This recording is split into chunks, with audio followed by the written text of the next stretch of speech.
I'm the co-founder of Waking Giants, which is a social impact company based in Austin, where I live. I work out of this lovely trailer in my driveway, where it's real hot right now because the air conditioning wasn't running until like 15 minutes ago. So it's toasty. And for full disclosure, I've been in a birth for the last day and a half and I'm exhausted. So there you go. We've got that to work with tonight. So I'm going to introduce the folks on my left and right in my little square, and then they can say a bit about themselves and then I'll take it back. So Emily and Lev are here with us tonight. Emily, you want to tell folks a bit about you? Yeah, sure. My name's Emily. I use she, her pronouns. You probably got emails from me. Today, I am collaborating with Sera, amongst other things, to help make sure tech life is smooth as it can be. I've done a lot of tech hosting and a lot of Zoom hosting. So if you have Zoom questions, feel free to chat me and I will be managing chat and questions that come in, and maybe especially in the question and answer phase, I might pop in and be like, oh, Lev, we've got a question in the chat and all that good stuff. So that's me. I'm also in Austin, Texas. Nice to see everybody. So my name's Baesh. I am in Austin, Texas also. I do things at the other end of the spectrum from Sera. I work at a local hospital in palliative care and see people on the next, off onto their next part of their journey. And I think as she was engaged in a birth, I was engaged in a death. So we both come from this to this evening. And I'm a local rabbi. I am a nurse, and I'm also an attorney, but I don't practice law anymore. And here we are. Thanks, Lev. Sure. So Waking Giants has been doing these sort of online conversations since just about a year ago. We started doing these after the murder of George Floyd on different topics. And we've had a year to learn about how to do it, how not to do it, what works, what doesn't work. And we are really glad to be here with all of you tonight. We recognize that this format is imperfect, but it also allows, look at all of these people from all of these places to be together tonight. So we will do our best to create some community here on Zoom together for a conversation about a whole lot of things, So I think it's important for folks to know a little bit about Lev and I's history together, so that, because it will become apparent that we know each other well and have been around and done some things together. So Lev was the rabbi who converted me to Judaism when I was working and living in Vietnam, running an HIV/AIDS program. Strange place to do a conversion to Judaism, but there it was.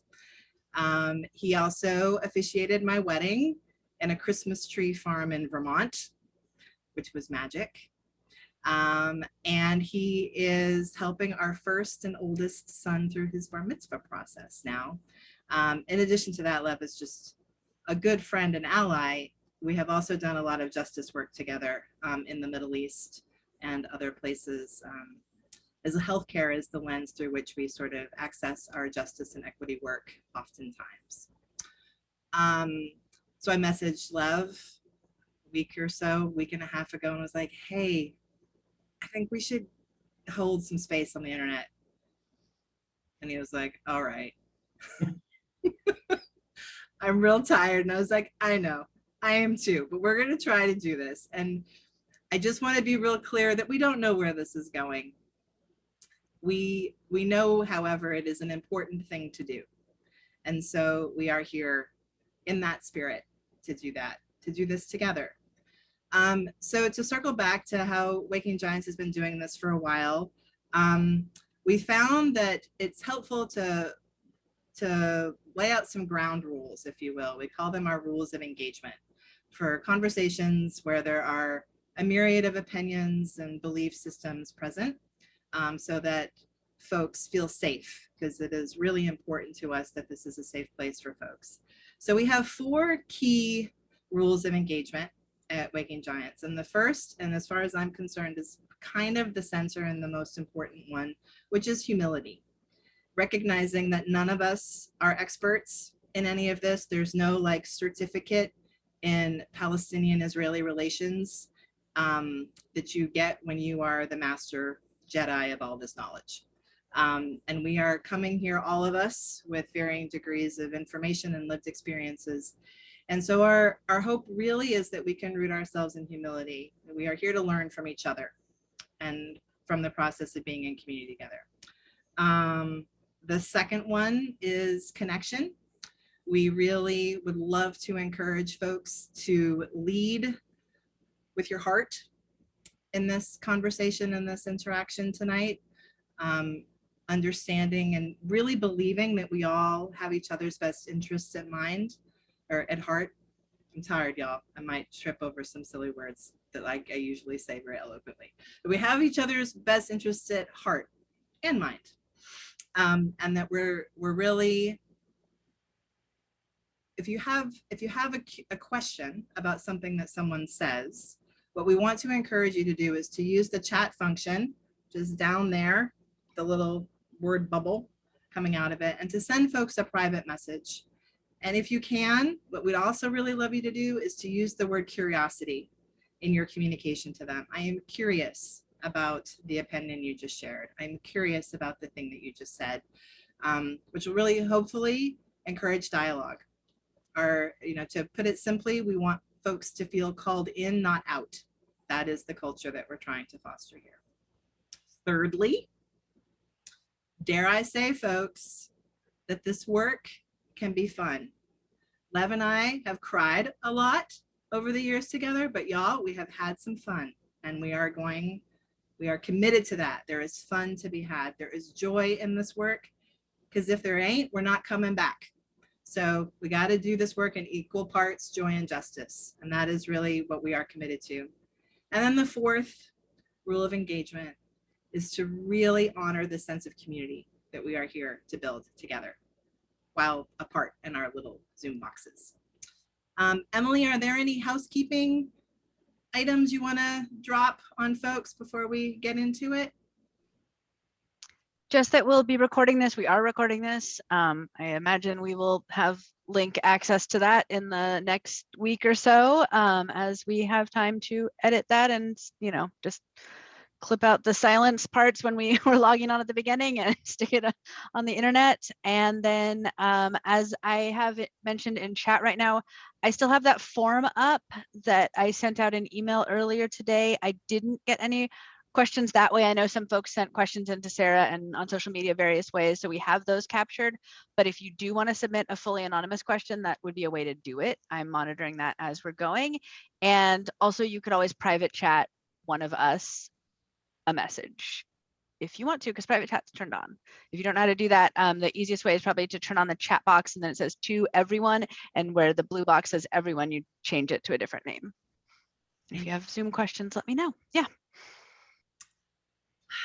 All right. So before we get in, and Lev and I are going to do a little deeper introductions of ourselves and our relationship, I would like you all to humor me and my hippie roots. And we're just going to take a second, y'all, to be in our bodies before we jump into this conversation. Not too long. Don't worry. I'm not going to take you way out to outer space and bring you back. But I really just would like everybody to take a minute to feel your feet on the ground, maybe wiggle your toes, feel your heels wherever they might be, to feel whatever it is you're sitting on, whether it's hard or soft, to really feel supported by it. Maybe you're leaning your back against something, to really feel held in that way. Take a big breath and let it out. And if you need to make some noise when you do that, go for it.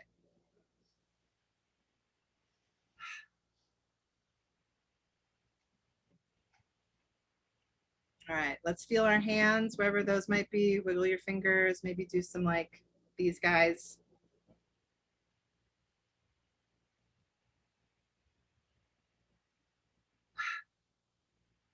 One more breath, in and out, feeling where you're at.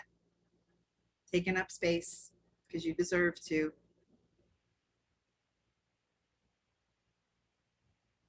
All right, great. Thank you for humoring me. I appreciate that. All right, Lev. So we said we were going to talk a little bit at the beginning about like who we are, and then we'll send everybody off into breakout rooms for a minute to introduce themselves to each other in smaller groups. You want me to go? You want to go? How you want to do it? Why don't you start? I'll take your lead. Okay. So again, I'm Sera Bonds. I live here in Austin. I am a Jew by choice. I say that way. I chose this religion. I was raised by like a poet cowboy and a radical Southern feminist in Arkansas, East Texas, and then whisked away to the magic of Connecticut in my adolescence, where I met Jewish people. I had never known Jewish people before. And they were always very intriguing. We happened to move to Connecticut right at bar mitzvah season. And I was like, oh, what's this? There's a party every weekend. I have to have a different dress. What's all this about? And it was fun and it was festive and it felt really symbolic and significant to me. And I didn't know much about like why that was happening, but I remember thinking, I wish something like this had happened to me as a teenager. And then went on about my business, lived in different places, doing different things. I spent a lot of time in Asia, working as a humanitarian worker, which is one of the hats that I wear sometimes. And I found myself in Sri Lanka after a very terrible tsunami had washed lots and lots and lots of people out to sea. And I found that the practices that I had in my life were falling short for making sense of this tragedy and the despair that on this like very big scale that I had never experienced before. I didn't know what to do with it. And there was a young man with me on this trip. Spoiler, I'm married to him now, who's Jewish.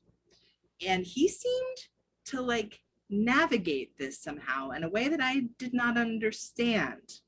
And I said to him several times, like, what are you doing that, like, how are you just okay? Like, you seem so not okay, like, oh, it's not a big deal, but like in your core, you're not shaken by this. And he was like, well, you know, like the world is complicated and complex. And we talked a lot about science and we talked a lot about God. And he was Jewish. And so I thought, well, Christianity is not something that's ever resonated with me. Islam seems very far away for me from where I come from. But maybe Judaism is a thing I could get into. And so then I got on the internet and I found myself a Rabbi Lev who helped me find my way to myself, really. So fast forward, I lived in the Middle East and did a lot of different work there with Palestinians and Israelis. I worked in Syria, I worked in Jordan, I worked in different parts of the Middle East and always did so very publicly and on purpose as a Jew, because I felt that it was very important to do that as a Jew.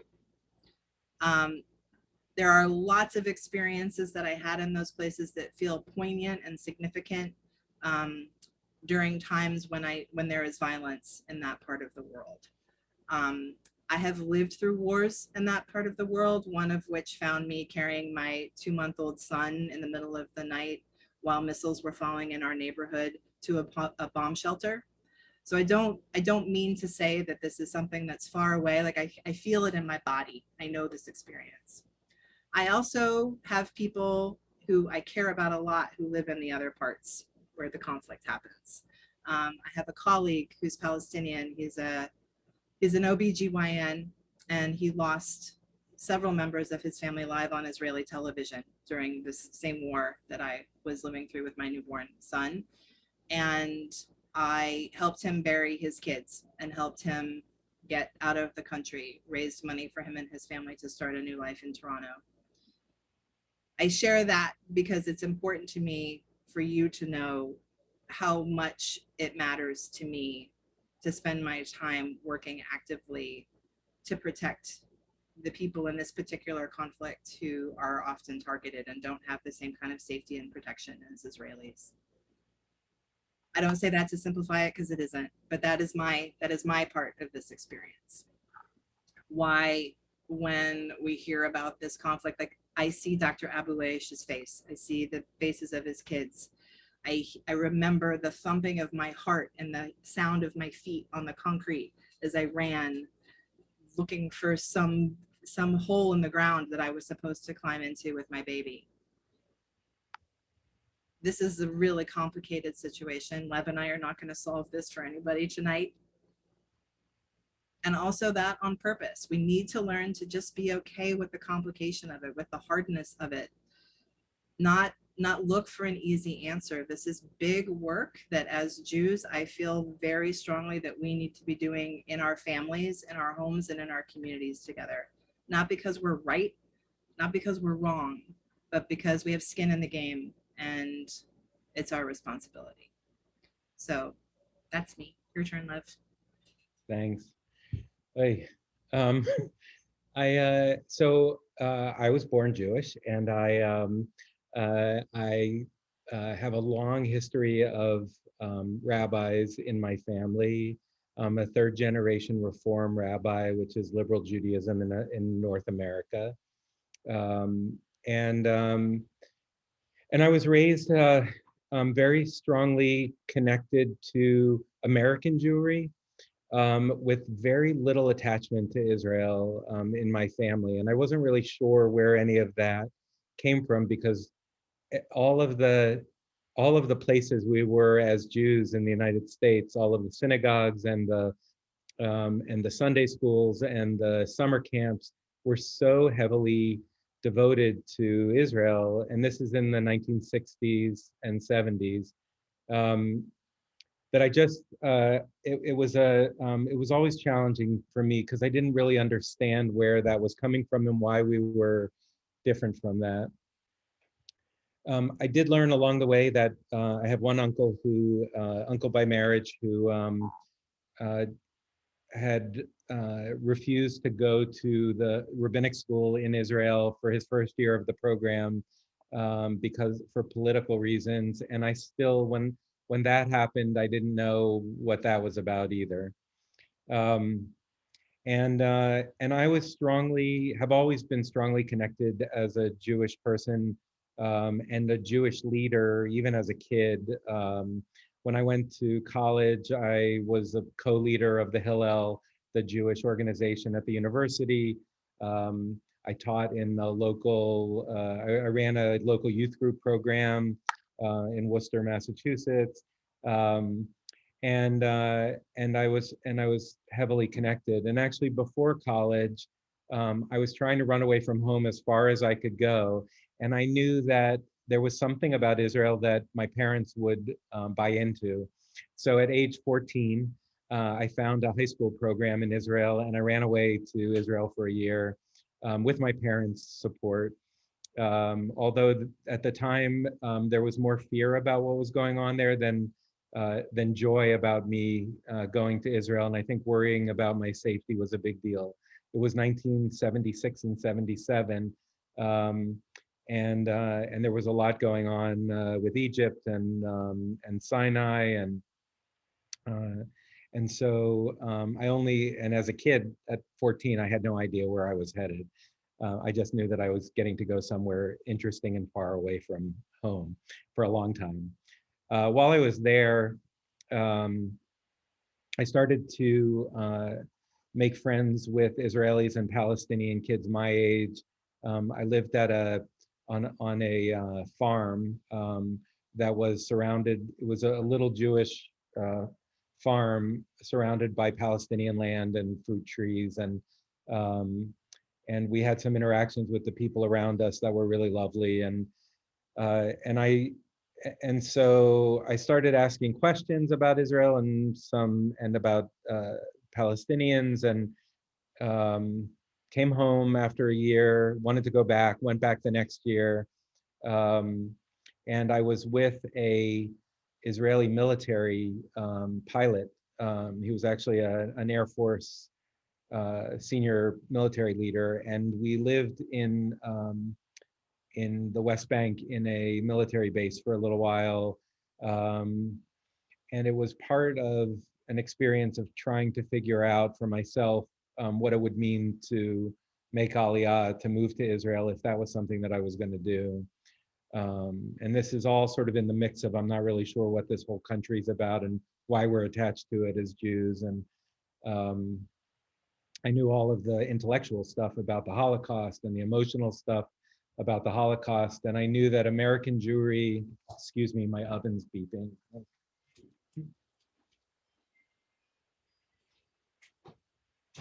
Lev loves to bake scones. He's often baking. Everybody should just imagine while Lev's talking that you're just smelling fresh baked goods. This happens while he's Zooming. Maybe he'll show them to us. So what you don't know, when I get nervous, I bake. And I bake all the time. And so I made some fresh strawberry scones. I wish you were all here. In fact, when I had a congregation in New Hampshire with a big kitchen, I would bake challah there every Friday so the kids and the adults could come and hang out and talk. And anyway, so that's done, so I don't have to worry about that anymore. So I had this sort of growing relationship with Israel, with Palestinians, and I went back again when I was 15, and then I decided I was going to become a lawyer first out of undergraduate school to help kids in Manhattan, in the inner city. That was my first foray into justice work, and then I decided it was time to become a rabbi, and I had to go back to Israel and live there again for a year before coming back to the States, and started to see Israel as an adult, and it was very troubling for me. I met a Palestinian guy whose father had the check that the Israeli government had given him for his land, and he never cashed the check. And some of the experience at the time was, and this was back in the 1980s, by the way, there was the stories about how Israel bought the land from the Palestinians and paid them for it, and he purposefully did not cash the check for his land, even though it was all taken from him. He had his house, but all of his orchards were gone. And he was the mayor of a Palestinian village inside the boundaries of Israel proper. And so I stayed with them some, and I had a little brother who was a Yemenite Israeli Jew, who I got to experience kind of the racism in Israel for the first time. So he's a dark-skinned Middle Eastern Jewish kid who identified Black people as Black and didn't see himself as Black, except other Israelis saw him as Black because he was Yemenite. And we would hold up our arms next to each other. He was a young kid, and we would talk about skin color and identity and all of that. And I had no idea that existed in Israel either, kind of the layers of racism that was similar to European and North American racism. So anyway, that's my beginning in that place. And ever since then, and I was thankful when when Sera found me, and then we moved to Austin and we found each other again. And she was interested in running a program to help in the medical world, especially with women who were pregnant or delivering or with young children. And I could go and support the midwives who were traveling from around the world to go and be in Jordan and the West Bank and in Israel, working with different populations of refugees. And that was, I think, the first time that I had an experience of being there and feeling useful and connected to people in a way, and connected to the land and the country, but not identified as either Israel or Palestine, but just the country, the space, the people, and the nationalities and their experience. And it was the first time that I felt connected, and it really ripped my heart apart. And ever since then, I've been doing what I can to support communication with the Jewish community and the Palestinian communities in Austin, and participating with some of the mosques that are here, and trying to figure out sort of what we can do in that world. So anyway, that's it. And I also want to, so as a rabbi, people have, sometimes they have expectations and preconceived notions about who we are, and some of them are good and some of them not so good. I hope during this, as we listen to each other, you'll be able to hear me from whatever place you need to hear me from, and that I can, and that the mistakes that I make myself as a human being who speaks and who's nervous, like I think many of us are, nervous, angry, frustrated, sad, sometimes happy. I think there's joy there too, and there are little wins here and there, and certainly getting to meet people and have these kinds of conversations bring a little joy into a place where there's just a lot of darkness and disconnect. So thanks for participating and bringing me here to Sarah. Oh, Lev, I'll bring you anywhere you let me take you, buddy. So the next thing we usually do in these types of forums is that we use this incredible time travel feature of Zoom, where we go out into little breakout rooms. No pressure, y'all, but we just really, because this is a larger group and we want this to feel intimate so that people can feel safe and, you know, vulnerable. This doesn't work if we're not willing to show our bellies a little bit. We would love for you to participate in this little couple minutes that we're going to send folks off into the breakout rooms. And what we'd love for you to say are three things. One, who are you? You get to define that. I'm not going to say what you need to say about you, except we would also like to know where you are, because that's fun. And then we would also love to know why you're here. And you don't need to get any like existential. You could just be like, Sarah told me to come here, so I'm here. You could just be like, Lev told me to come here, I'm here. Or if you've got something bigger than that and you feel like sharing it, we would love that too. So Emily is going to send us off into these random tiny little groups, and we're only going to spend 6 minutes there. So roughly everybody gets about 2 minutes or so just to talk. But we hope that it helps to foster a little bit of community. And then when we come back, please feel free to use the chat function to tell us the same, where you are, who you are, and what you're doing here. And we'll just take a couple minutes to scroll through that. All right, Emily, I'll let you work your Zoom magic. Yeah, totally. I'm going to do breakout rooms. So there'll be 2 or 3 participants, just because I know we have a couple folks who, you know, aren't able to join on audio and all that good stuff. So you might be in there with 3 people. You might have to talk a little bit faster. We'll just be in there for a few minutes. So go quick, and you'll get a, you know, warning screen before you're all ripped back into this main room with me. If for some reason, if you end up in a room and there's 2 other people and they're both, you know, driving and just listening in, and you never get to connect with them, you could always come back here. I will be hanging out in the main room. Also, you can always participate in chat. The chat in your breakout room is just the chat to everybody, just goes to whoever you're randomly paired with. So we're not going to see something weird and be like, wait, what does that even mean? Who's talking about that? It's just to those folks that you're with. So I'm going to create these rooms, and I'm going to send you in there. This is where I'm going to music. Yeah. Countdown timer is set to 60 seconds after we close the room. So I don't know, probably like 2 minutes plus that 60, 3 minutes total. I'll time it out about. It goes real fast. Yeah. See you on the other side.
Well, everybody got ripped back. So that means you were all in great conversations, I hope. Welcome back. Yeah, so if folks could take a minute just to pop into the chat and tell us, you know, who you are, where are you, and what do you hope to get from tonight, or, you know, what brought you here anyway. I would love for other folks to be able to know about what was happening in the rooms they were not in. I imagine that the themes that were shared in the breakout session that I was in are relatively common in the sense that this feels complex and we feel it in our guts, and we want to know more about the context. We want to know more about, yes, the historical significance of it and history and why does this keep happening, and also a larger framework, you know, like a more global framework, being able to consider the facts of this particular conflict through the lens of civil rights and equity, were things that came up in our chat.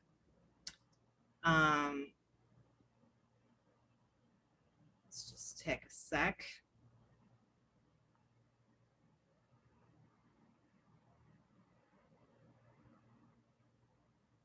Learning, certainly, that was something that came up in our session. We're here to learn.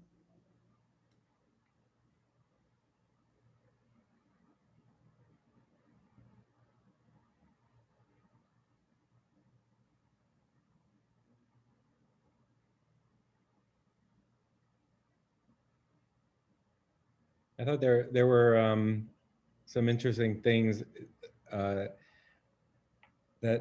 I've heard over the years, and that also came up in our very brief session. One about being confused. That's big. And the other one was iterated in two different ways, but what I heard was there are people we know who have a particular place in the world, like being liberals maybe, or conservatives, about everything except Israel.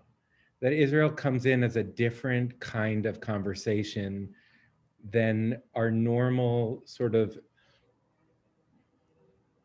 way of presenting ourselves and the way people know us.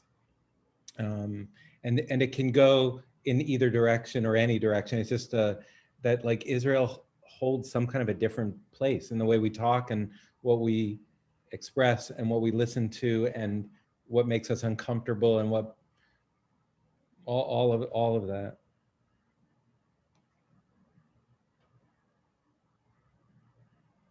Before we all got here tonight, Lev and I spent some time earlier this week. Was that even this week? Time feels so elastic to me right now. I don't even know when we talked to each other, Lev.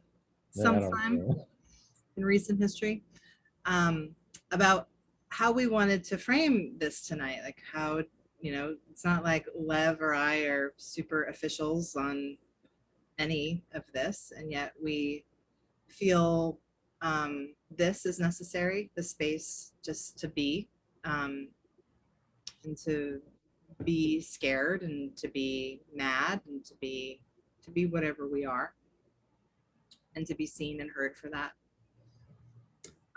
So we thought that we should ask people what they wanted to know. So we put out onto the internet, you know, send us your questions.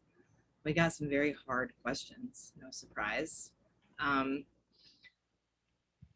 Lev, should we start with those, you think? You want to start there? Or is there a different place you feel like you want to go right now? I'm okay with that, or letting people bring up something here. So one of the questions, or because it was really like a consideration, was from someone who's not Jewish, who is in relationship and has proximity to Jews that this person cares about, and wants to know how to talk to Jews about this? And I think, Lev, actually, that you just, I bring this up because I think you just sort of offered a nice entry point, because I think that as Jews, we don't know how to talk to each other about this. And it isn't as though Jewish families or people who are Jewish and maybe are not part of a bio Jewish family, but a chosen Jewish family, it's not like we know how to talk to each other about this at all. And so, Lev, I wonder how you would answer that question. I have my own response. I would love to hear your thoughts. I think the framework that you use for this kind of conversation is really a valuable one, and one that I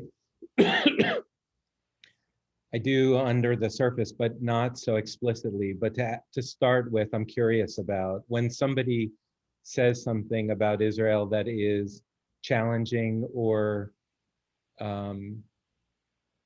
frustrated, whatever, that challenges me, to start with, I'm curious about where you come from with that. Where not just where did you get your knowledge, but what's going on for you about that? What's in your heart about that? What's hard about that for you? Have you always been that way? Have you or have you always seen it that way? Did something spark that in you? I think we are, I get as a rabbi very often blocked into a you must believe this, you must feel this way. People come at me with that conversation. Well, you obviously know that, you know, or and some of the specifics are, well, you know, Jews wouldn't be safe without Israel, or this is, you know, we love, you know, of course you understand that Hamas is the problem, or of course you love Israel and therefore you can't support, you know, Palestinian statehood, or like there are so many things that people express like I'm supposed to already be all of those things. And then coming for me to be able to come back with, well, I'm curious, where, like, why would you expect that? Or what is it about me, or what is it about Judaism, or what is it about your experience that would lead you to believe that, without ever exposing myself in that, not, at least not in the beginning. I think any of us who have, and all of us who have challenging positions within our own community, if we feel like Jewish is a community we belong to, whether we are Jewish or we just love Jews, or that there's that it's a like an expectation inside the community that there's a communal understanding, that leaders in the community have particular perspectives and all of that. But I know that in the challenge that we all face in discussing this, there's some fear that the others aren't going to accept me if I present my views, or my friends are all, let's say, like my friends are all leftists who believe very strongly about American culture in a certain way, and then they expect that my Jewish is going to be the same, or my Israel is going to be the same. And then they might find out that it's not, that I'm actually very Zionist. And I'm not, this is not me speaking now, but that, you know, I'm very Zionist, but when it's American culture, of course I want to give the land back to the people who were here originally. But what, you know, but when it comes to Israel, I'm not that way. And having those, or the reverse, or I accept that colonization everywhere is a problem, and I'm part of the colonizers here and there. And so, like, and forgive me because rabbis do speak this way, but like, what the fuck am I supposed to do with that? Because there's really You know, I have history, I have family, I have generations, I have so many generations of this, you know, and like, what am I supposed to do with that when everyone around me wants me to be a particular way about it? So that Sarah's, so coming at it from a place of like freeing myself up a bit from having to be exposed, because I think the exposure sometimes shuts people down. If we're all about telling people what we're about or what we believe or what we know to be true, then the other people have to evaluate themselves, like, do I want to even talk to this? There's a shutdown automatically, and the shutdown can even be an I believe just like you. It doesn't have to be a I disagree with you completely. A full agreement is shut down as well, because then we don't understand that there's some nuance to why people agree with each other. And there's an assumption when we walk away from each other, like, I love Israel, and somebody else says, well, I love Israel too. And then we walk away and it's like, well, what did you mean by that? We never get to that place. Because what I mean by that may be very different from what you mean by that. I remember when I lived in Israel when I was 15, the first heart transplant was done in an Israeli hospital for a Palestinian child with an Israeli heart. And it was an amazing thing. Now, I didn't understand why the Palestinians didn't have hospitals where they could do heart transplants. I didn't know that. All I knew was like, because this is what people kept telling me, look at the good thing Israel was doing, and it wouldn't exist the other way around. And there were all sorts of like messages that I just took in because that's all I had. And I was young and I was impressionable, although always inquisitive. And then like as an adult to go back and say, well, why are the hospitals suffering in the West Bank and in Gaza? And why aren't there more international doctors who know how to do these kinds of surgeries? And why aren't there, why when I went into the hospital in Nazareth, in Ramallah, why when I went into the hospital did they have glass thermometers in a cup filled with alcohol in the emergency department in this decade? And they had to share, like the same thermometer was going into all these different patients' mouths because that's the resource that they had. Like I didn't know any of that before when I used to go to Israel as a kid. And so it all of that challenge came in, and so when people ask me like, why do I love Israel? Like the question is so big and hard. Anyway, I'm gonna stop. Sorry. Don't apologize. This is apology-free zone. I would just like to add on to that I think a really critical part of curiosity is being genuine, right?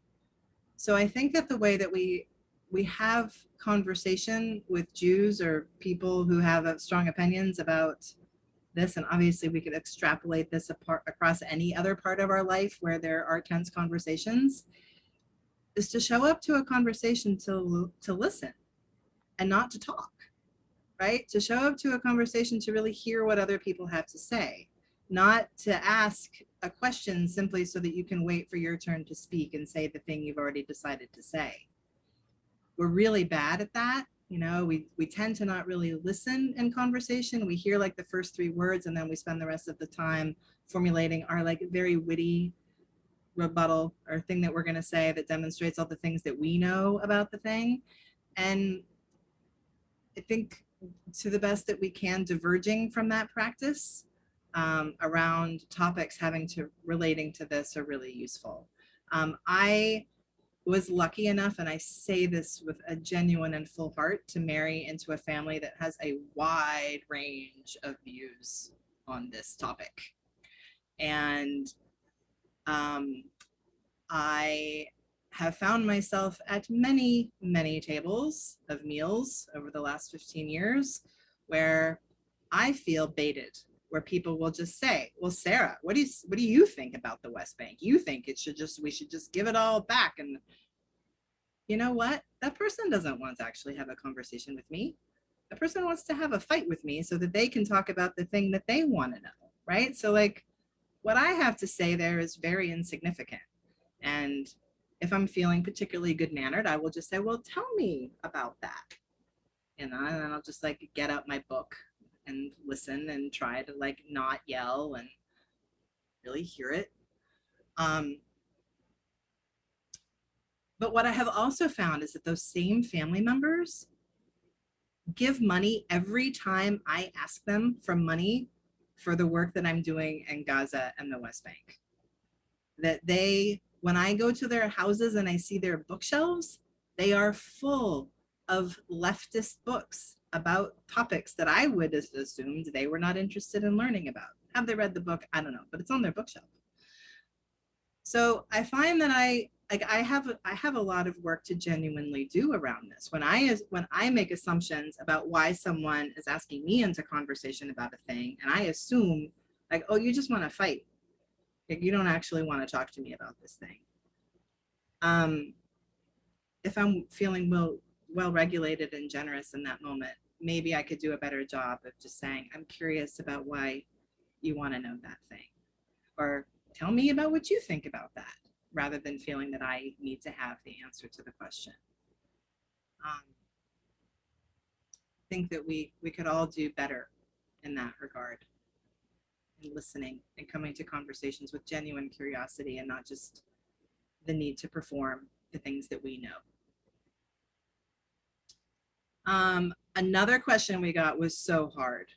It was like, in fact, this friend messaged me the question and she's like, I'm going to put this on the internet and I would like your permission to put your name next to it, like as like, can people come to you with questions about this? It's like kind of crazy. And I was like, yeah, you can say that, because we got to be bold and brave in this conversation, the conversations around this. And so to like summarize, because it was a very long statement and question, essentially proposed that the reason American Jews, right, I'm a little sleep deprived, I'm going to try to get this right. The reason that American Jews can't criticize Israel is because America is Israel in the way that we have colonized the land that we live on. And so there is just this inherent hardness about that.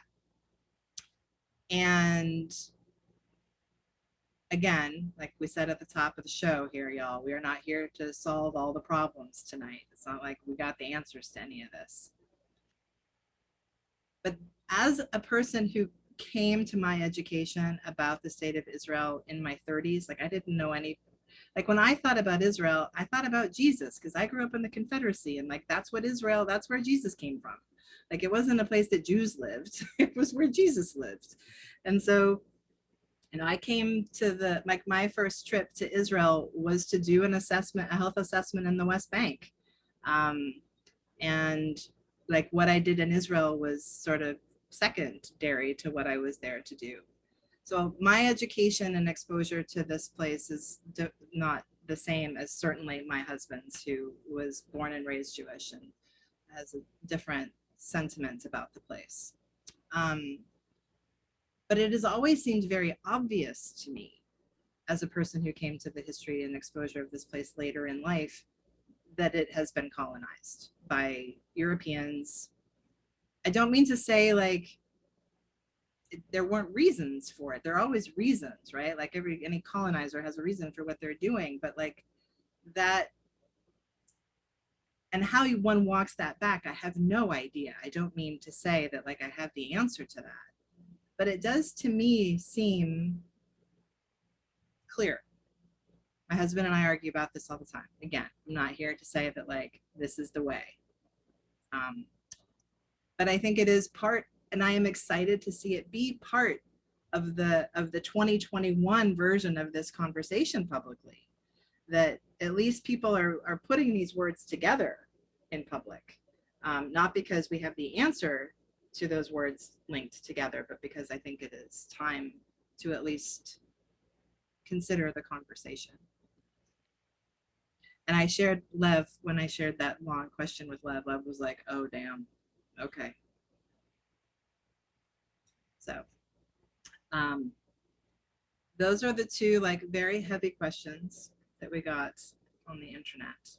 I imagine that there are some questions in the chat if I stop talking and read here. I think Sarah, at that point, I've been reading a couple with the nature of how to love Israel and be and oppose its leadership. Right. And I think that, and as that other question that came from that came from the internet and not tonight, they tie together. One of the things that we have to that we are challenged with as members of the Jewish community or Jews, or again, or people who love Jews, one of the things we're challenged with is understanding how attached we are to particular parts of ourselves and our beliefs and our history, and to recognize that other people have the same experience, but it may be for different things. So like when listening to a Palestinian talk about Palestine, to hear not just them, but to hear our own attachments to Israel maybe, but also like when somebody says, I don't agree or I don't participate with the leadership of Palestine, and I'm a Palestinian who believes that I have a right to be here and to be autonomous, and to recognize what that feels like to come from that place as a Jew, and to think about our attachments to Israel. And by our, I mean members of our community, not us in particular, but just to be able to hear like how when we get triggered individually, personally, by other people's rhetoric, what is it triggering in us? Is it like that earlier piece about, I live in North America, I'm a US citizen, and this land was settled by, was conquered by Europe, and then how do I live in it now? And what's my responsibility here now? And relating that directly to the same thing that we do with Israel. And I think, and I said it a little bit before, but to really to think about what our integrity as human beings, where that gets challenged, and why this fight becomes such a struggle for us. Because what's at the core of the struggle for many of us is the nature of our own integrity as a person, as a human being, because we may have conflicting allegiances within our own bodies that we're not sure about what we're supposed to do with them. And it's like if we can loudly say we are anti a particularity of our government, whether it's local or regional, state or regional or national here, and still feel like we have the right to be Americans and to enjoy being in America and enjoy being North Americans and here and to stay here. Then when we face the questions around Israel's right to exist, or where the Palestinians are in that whole piece their right to statehood, we have to look at our own like sense of integrity, and when are we individually being willing to put that on the line here but not there, or vice versa, where we put ourselves, like, I think part of the challenge sometimes is the Israel right or wrong question or conversation for Jews, but that's not allowed here in North America. it's not North America right or wrong for many of us, but Israel right or wrong is the conversation that we've internalized or that we listen to or that we struggle against. And I don't want to make this a liberal conservative thing, because there are those of us who stand with the opposite of that as well. Um, uh, America is not, I don't accept America right or wrong, and I don't accept Israel right or wrong, but I struggle with the conversation about it, because I don't know what to do with it because of my own, because I'm here, I'm a part of it. I had a, like for a rabbinic moment, just if I might use my, that part of myself for a moment. Every year we do the Passover Seder and we end with next year in Jerusalem. And I think about sometimes the ultra-Orthodox community that says that, meaning it, that Israel doesn't exist yet, because the Israel on the ground is a human created and not a messianic creation. And that the Jerusalem of the Passover story and the Jerusalem of the Bible is not yet. And so it's really interesting, I think, when many of us in North America who are not part of this, of the extremist right-wing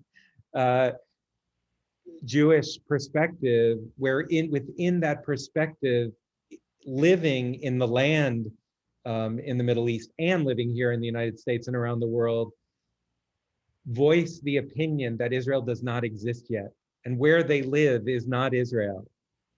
And some of them, in fact, voice that it would be okay and maybe better that the Palestinians ruled the land, because it's too confusing for the Jews to have ownership of this land when we're not supposed to own it until the Messiah comes. And it is very interesting to have, like, to not even allowed to be, like, to be a liberal speaker and to have people who are considered ultra conservative and who live in places that I don't want them to live, and and they and they and they're fighting for and voicing the opinion that this land belongs to the Palestinians now. And only when the rest of the Jews figure that out, will the Messiah be able to come. And it's really, I mean, there is so much all over the place in this conversation, but we get locked into our, what I grew up with, what I know, what my parents talked about, what my synagogue taught me, the couple of days I showed up at religious school, that's what I remember.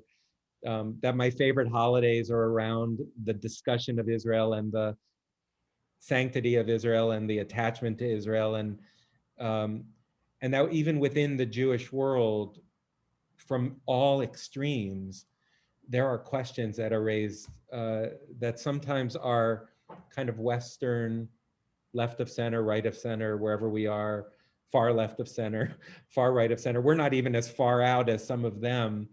And sometimes we're struggling against their, where they're living and their land and where they built their houses, and all of that is, anyway.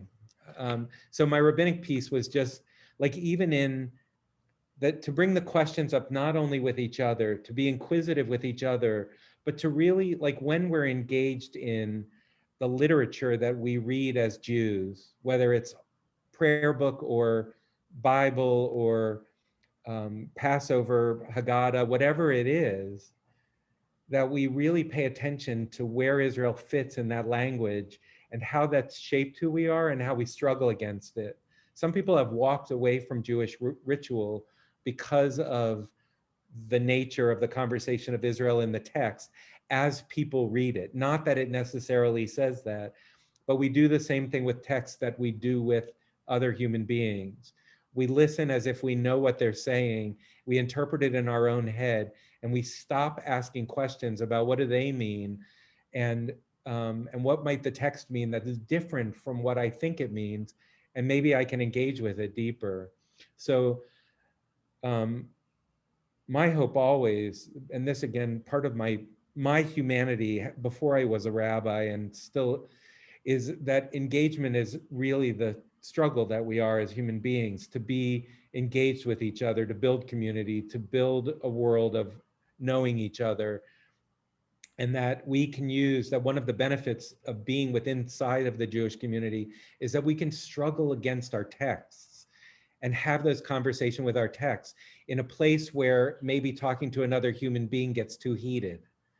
And we can use the text as sort of the gestalt third party who's in the room with us, who's not there physically, but like rail against the text and argue with the text and enjoy the text and enjoy what we get out of the dialogue with it, while we're not trying to offend somebody else who's sitting next to us at the table. Lev, can I circle back to something you said a few minutes ago about bodies? Because I think that it was really, like, you really got me a couple of days ago when you and I were, maybe you shared something with me that you had shared with someone else, but you said something about how after the Holocaust, there wasn't a grieving period. Like, there wasn't this amount of time for people to just consider what had happened. I mean, I wasn't there, but the people who made the decisions at the point in time decided that the right thing to do, the rightest thing to do, was to move the Jews who wanted to go to Israel at this point in time. And many of those folks, while there were lots of Jews already living in that part of the world, many more came, and many of them were Holocaust survivors, therefore trauma survivors. And there wasn't the time given, or the attention given, the therapy given, the processing opportunity given to those people to reckon with what they had survived, and many of them not. And so that generational trauma, to me, feels so alive in modern day Israel when I am there interacting with modern day Israelis. That there just continues to be this, we went from being the hunted to the hunter, because that was what felt the safest for us to do. That just seems to me from the outside, that was the evolution. And the trauma experts say that it takes 7 generations for a trauma to not be passed down through our bodies, right? Like through the DNA that we get from our parents. And that's not including the cultural stuff that we learn, and the language that we learn, and the biases that we learn. And so we aren't there, right? Like we aren't at 7 generations, but we're getting much closer.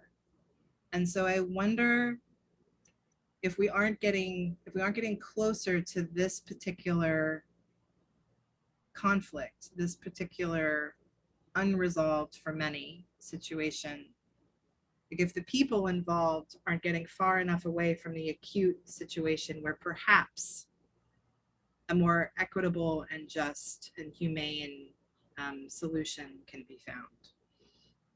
And I think that if we don't do the work as modern day Jews in 2021 to do that work in our families of considering the ancestral trauma that we carry around, that won't happen. And so we really need to do our work. And for me, like, we are really taking this on this year with Lev's helping with our kid with our first bar mitzvah. And we've just decided that we're going deep. Like, we've got family trees in every direction, all over the place, and are really getting honest about who and where we come from and the harm done there, and how can we name it and take responsibility, and where can we offer repair. It's really important to me that I teach my kids this as white men, but also as Jews. And it just seems to me that while all this other stuff is like intellectual and like treaties and borders and rules, and there is also this work that we get to do right here in our bodies with the people in our immediate life that seems perhaps simpler and perhaps also in a way more impactful than arguing with people at Shabbat about a thing that maybe we don't completely understand. So we wanted to do one more breakout group before we wrap up. Emily, you up for it? Yeah. Okay. Are we going with the same people or redo? I would like different groups. Okay. That's too much to ask. Easy.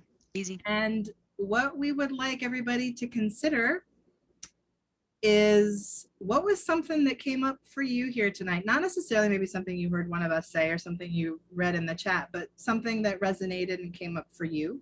One thing that you feel inspired, moved to take action on, to learn more about, to read, to consider, to have a conversation, to listen, whatever it might be.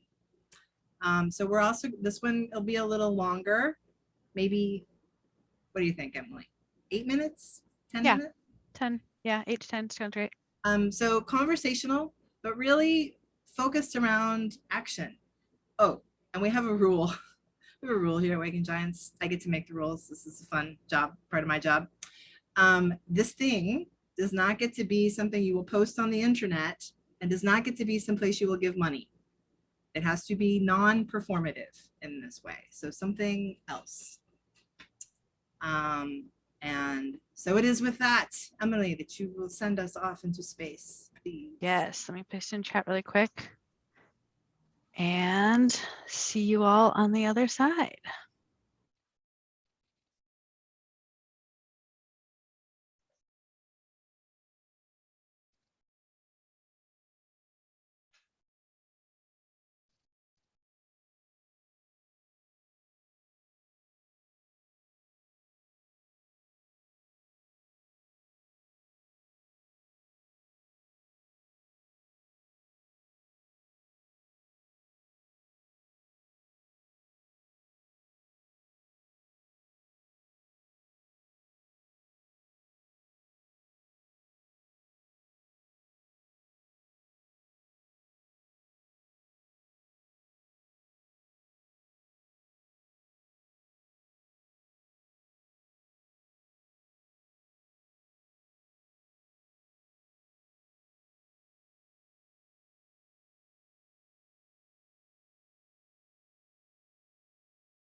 Hello.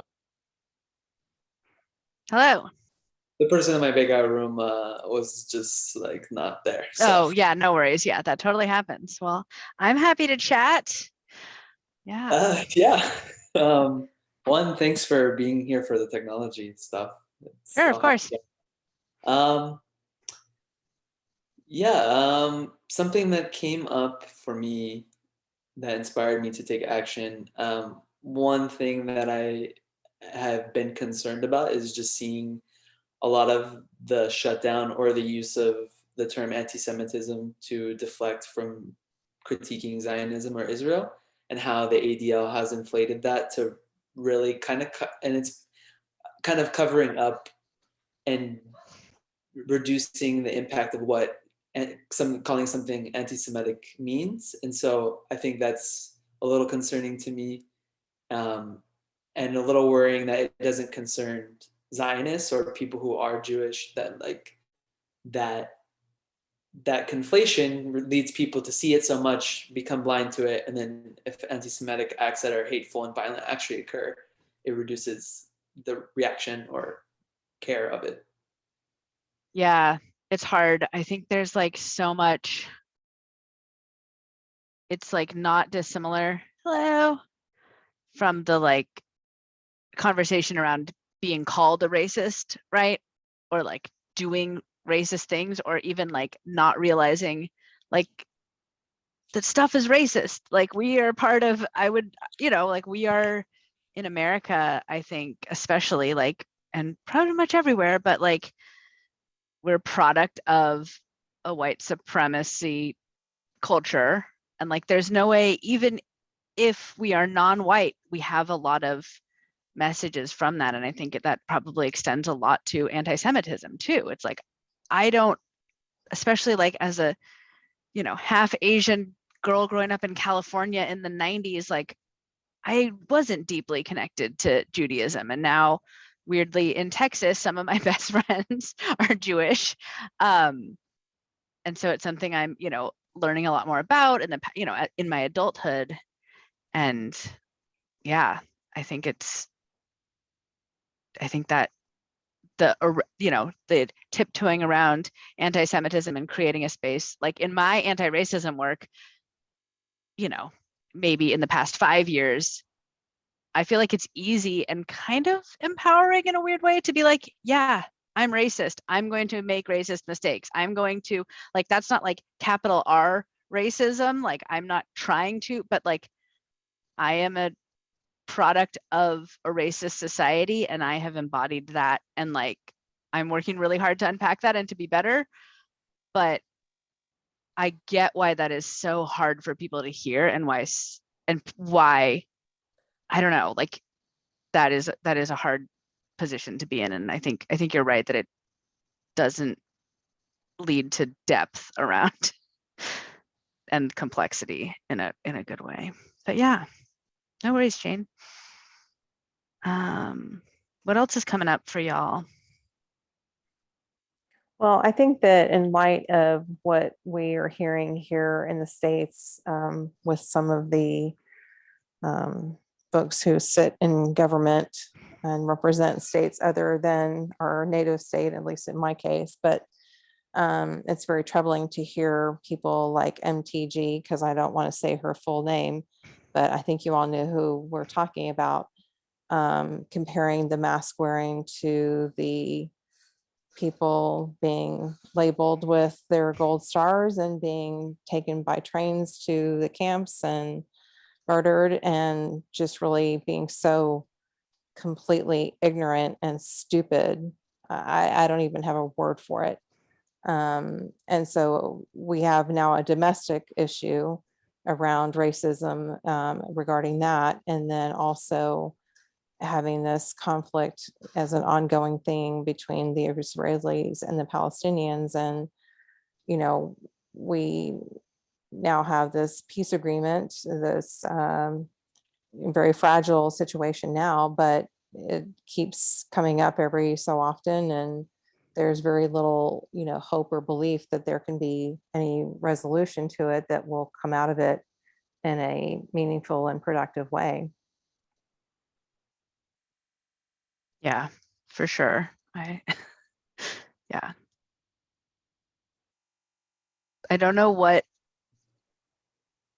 life experiences you have that get you to the point where you think it's appropriate to like offhandedly compare, minor inconveniences to immense, Exactly. terrible suffering, but Right. you know, Like people just who, like much people had a less- choice. Like people had a Yeah. choice. It's like, oh, here, let me stitch this gold star on Yeah. your lapel and identify you and, you know, categorize you and, you know, do all these horrible things, and comparing that to the just, you know, sort of human behavior of respecting your fellow human and, you know, wearing a mask just or just to being inconvenienced. Like if you don't like right, it, it's right. yeah, yep, it's And it's like, inconvenient or whatever. Like, and there's nobody holding a gun to her head Right. that says that she has to do it, but that's her choice. To compare that to the Jews in Nazi Germany and other countries during Right. the wars, it's like it's completely ignorant. So Yeah. I mean, now you have it on both fronts where, you know, we have people like that who represent one of the major political parties in this country, and then trying to navigate that with what is the ongoing unrest in the Middle East. Yeah, for sure. I'm going to give everybody a 1-minute warning, so more people might pop in.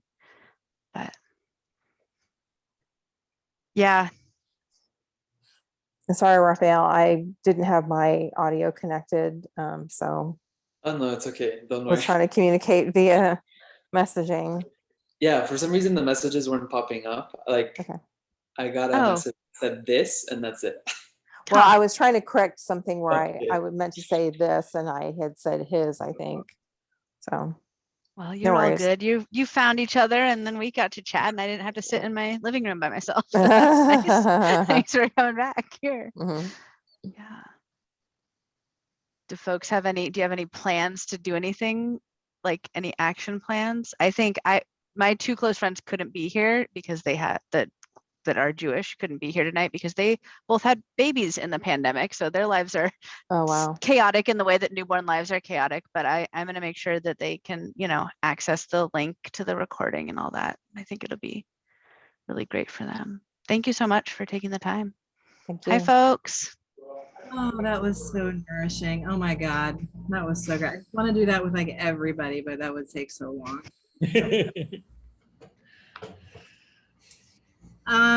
So one of the ways that we usually close these sessions out are with homework, because we believe very strongly in the work that we do in public, right? This is our public work, and the work that we do in private, which is where homework happens.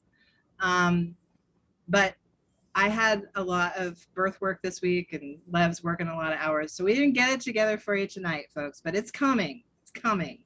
And actually hearing from folks tonight will help us build out this so that it's useful for y'all. So you're going to get a newsletter in the next couple days. It's going to have the recording of this. Feel free to share it with somebody that you feel would benefit from it. And it'll have the homework as well as any other resources we feel like might be useful to y'all. We really like to frame our homework around all of our senses, because as I said at the top of the show, there's got to be joy in this or we're not going to do it, right? So you can look forward to some music. You can look forward to something you're going to eat, something you're going to smell, some things you're going to celebrate, something you're going to do, some action, and then some things you're going to study, some things you're going to read and listen to and watch. And we will do our best to have those be as beautiful and sensory enriching as they are instructive. And what we also are hoping is that you guys are up for this again.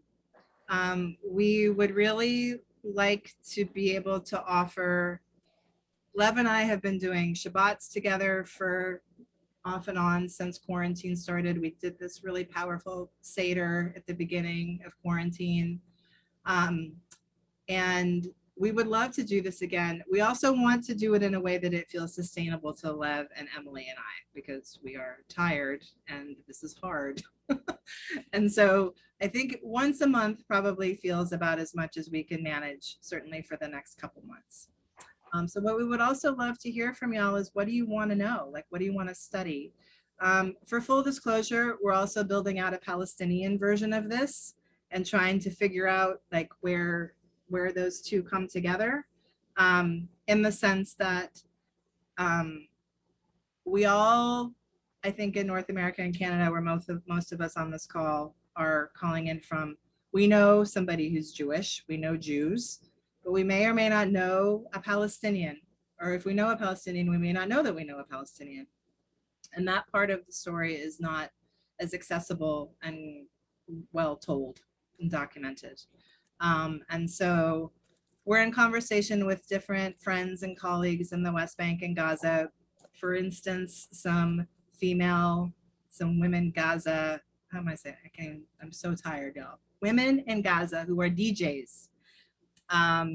Some folks in Palestine who are involved in fashion, a Palestinian chef, as well as this like incredible entrepreneur pod of youngins in their early 20s in Gaza who are building out this incredible tech hub. Like, I really want to be able to share their voices and their stories and their experiences with the Waking Giants community in sort of a pairing of also this study and this consideration of how to be more intentional in our own study of our histories. So you got that to look forward to, and bring some friends, y'all. Tell your people. You know, this is just so much more fun to do with others, to be in community, than to just sit alone and read and worry and listen to the news and wonder, what the hell am I able to do? So with that, Lev, is there anything in closing that you want to offer? Yeah, I found I have been really disconnecting from Israel over the years, and I have one good friend outside of this crowd on the Zoom here, who she and I share a lot of history around the same kinds of struggles, and tonight actually was the first time I felt like I could be back in the conversation. So I wanted to say thank you to everybody.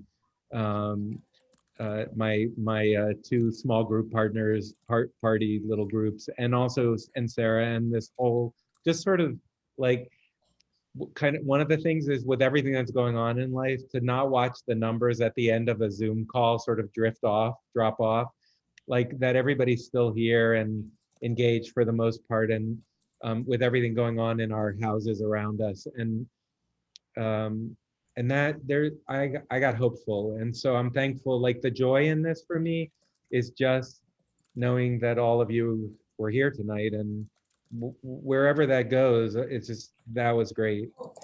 And also the kind of the recommitment to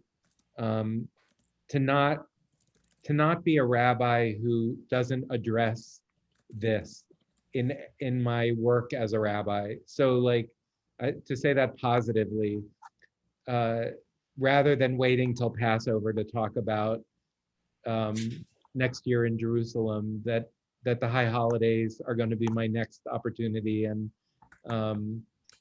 just, so thank you for kind of the spark. And what was great for me is that even though Sera and I did most of the public talking, where I got that from was not from me or her. And that feels really wonderful, just reading the chats and listening to a couple of other people,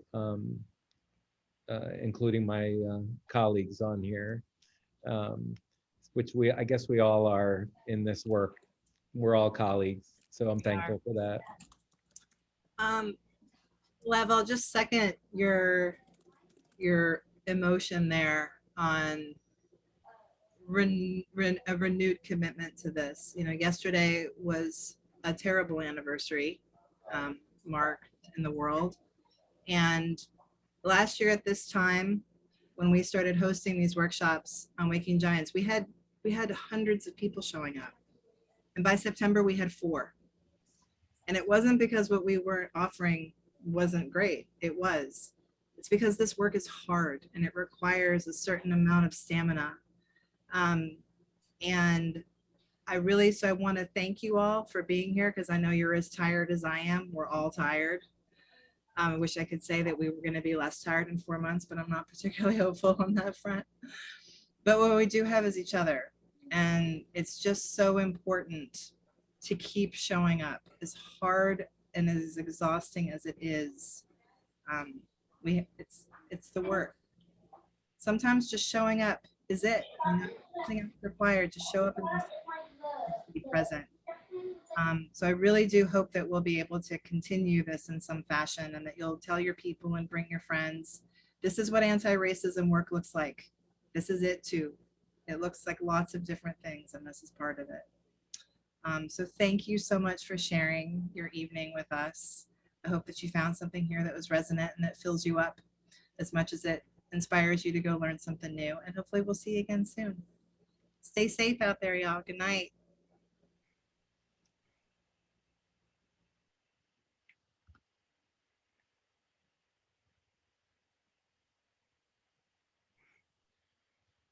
Thanks, everyone. I'm going to shut the call down. Talk to y'all soon.